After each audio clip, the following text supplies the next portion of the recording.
Testing. Alright folks, welcome back to Glesga News. Right, okay, I'm on the record. This is a story by Kaitlin, Easton. Now this story was reported on the news, I believe it was last night, or maybe the night before. It's a serious story involving a cyclist. Now, obviously you see cyclists on the road and there's a lot of cycle paths now for them and stuff like that. And you would expect that if they're on the cycle path that they would be safe, but that's not the case. You know, this particular cyclist was cycling on a cycle path when someone hit him from behind and then drove off. Now I'm just going to read the story because he was seriously injured.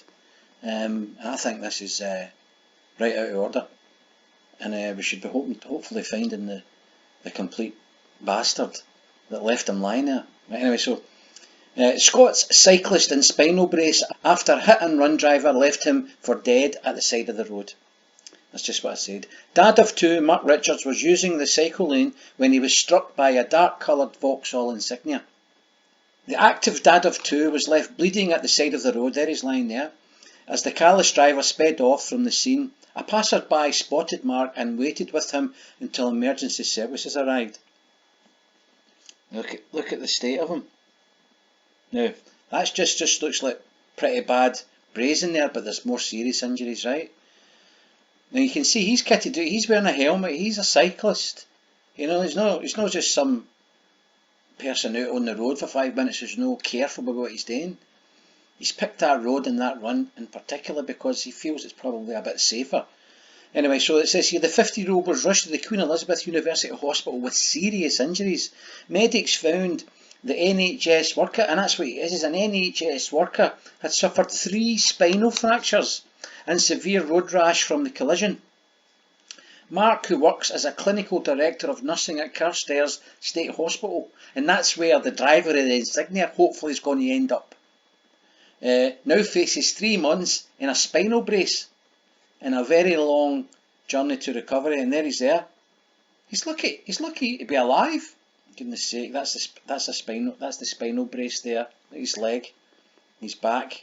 He's been treated by a team of spinal specialists, but the passionate cyclist doesn't know if he will ever be able to return to the sport, and it's going to be traumatic, isn't it? I mean, you know, that's got to cause a lot of trauma. You've got to have a lot of flashbacks to that. Think about it.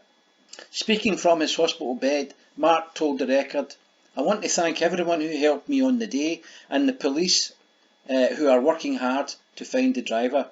I want to emphasise the importance of giving cyclists space on the road. And when I pass a cyclist in my car or my van, I move right out and they appreciate it. They know that you've done that." His devastated wife Carol told the Record of the terrifying moment she received a phone call from a stranger to inform her husband had been knocked down.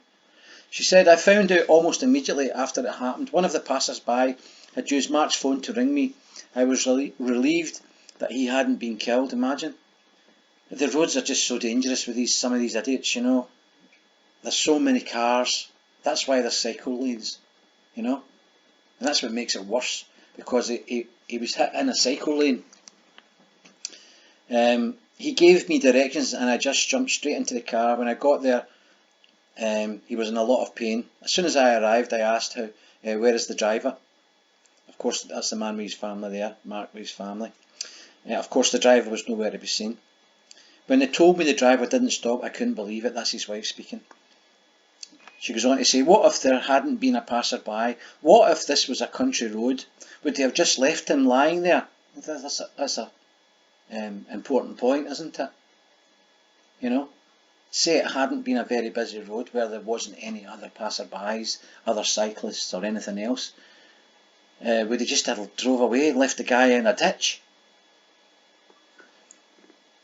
She goes on to say, he was in a cycle lane. This is totally avoidable.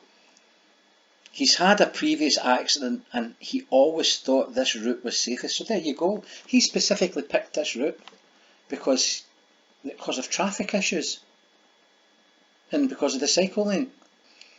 He goes on to talk about his wife having to inform his young family, you know. Thank God he's alive. That's the main thing.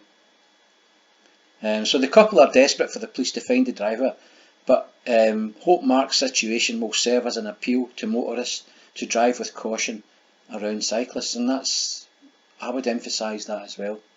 As I say, I always give them room. Think about it as your son, or your father, or your brother, or your uncle. It's a person. It's not just it's a person that's on that. They're not surrounded by a bit of metal that protects them to a degree, like a car.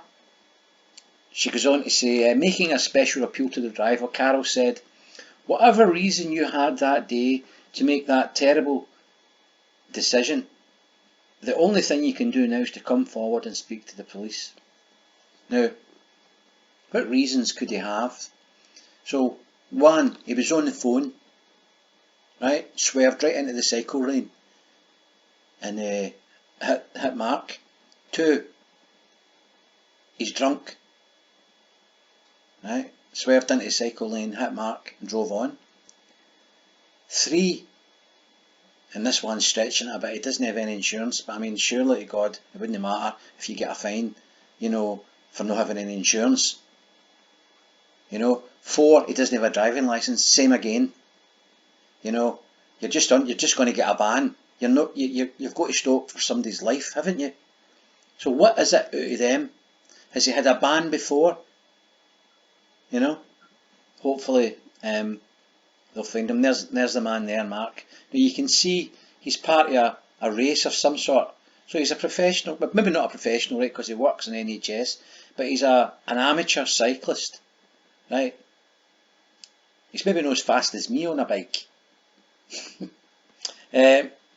She goes on to say, there's a pretty bad attitude towards cyclists.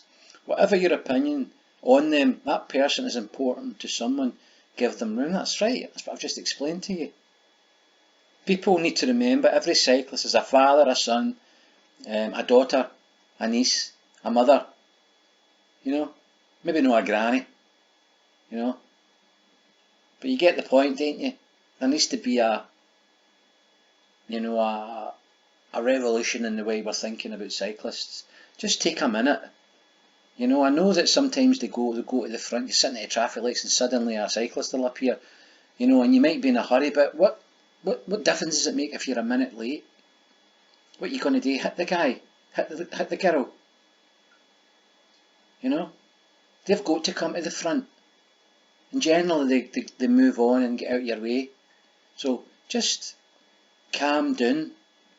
Think twice, because if you get caught, if you hit a cyclist, the ramifications for them are really bad in terms of injuries, but also for you. So here's the mob, right? So Sergeant Raymond Giuliatti, he should be in the mafia. East Kilbride police station said, I have no doubt that the driver of the car would have known that they struck the cyclist, who was seriously injured as a result. A number of witnesses have already come forward. However, we are particularly keen to hear from anyone who may have dashcam footage from the area at the time. And that would include dashcam footage from somewhere just beyond, at the end of that road or the beginning of that road. I'm not particularly sure where that is, but if that's a route that you travel, think about it. You might not have seen the accident or passed the accident, but you may have intersected that road somewhere and that vehicle may have passed you. So he basically goes on to ask you to contact the helpline, the police number, alright? Okay, so it's in Blantyre. Alright folks, so just a short one there, just to bring to your attention some stuff that happens to cyclists. My cycling days are over, I was Tour de France kind of guy. Came in last 10 years in a row, but fuck it, it's the way it goes. Listen, if you're not in it, you can't win it. Alright Mark, so we all wish you a speedy recovery, and we definitely hope that the degenerate driver is caught very soon, and he has to face his day in court. But look on the bright side, Mark. You did get onto Glesga News. If you like the content, hit the like button, share and subscribe. Peace out. How dare you!